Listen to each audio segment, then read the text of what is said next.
Ancora interventi nel merito della questione bando periferie e progetto Girgenti. Ascoltiamo il deputato nazionale del Movimento 5 Stelle, Michele Sodano.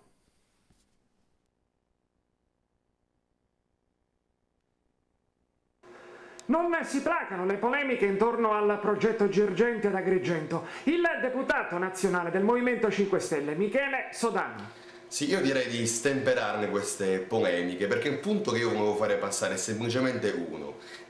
Il Premier Conte ha assicurato che per i progetti in fase avanzata questi finanziamenti del bando periferie arriveranno.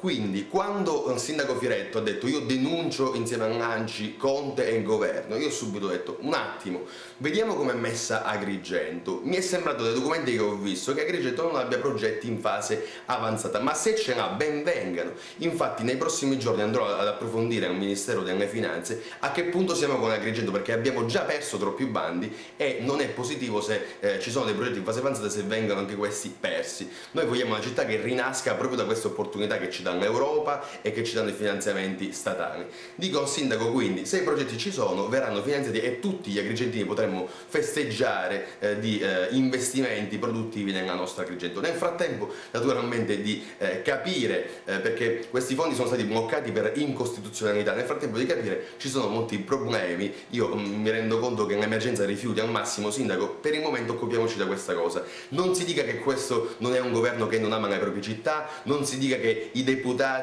non amano le proprie città. Noi stiamo facendo dei lavori straordinari, siamo riusciti a chiedere all'Europa un deficit del 2,4%, vogliamo finanziare i cittadini, vogliamo finanziare i lavori, fare ripartire le imprese, mandare in pensione le persone con una quota 100 che a 62 anni e con 38 anni di lavoro possono finalmente andare in pensione e fare entrare nuovi lavoratori. Questo è un governo che sta veramente vicino ai propri cittadini, con le mani libere, con la massima onestà e con la voglia di far ritornare in Italia un paese straordinario.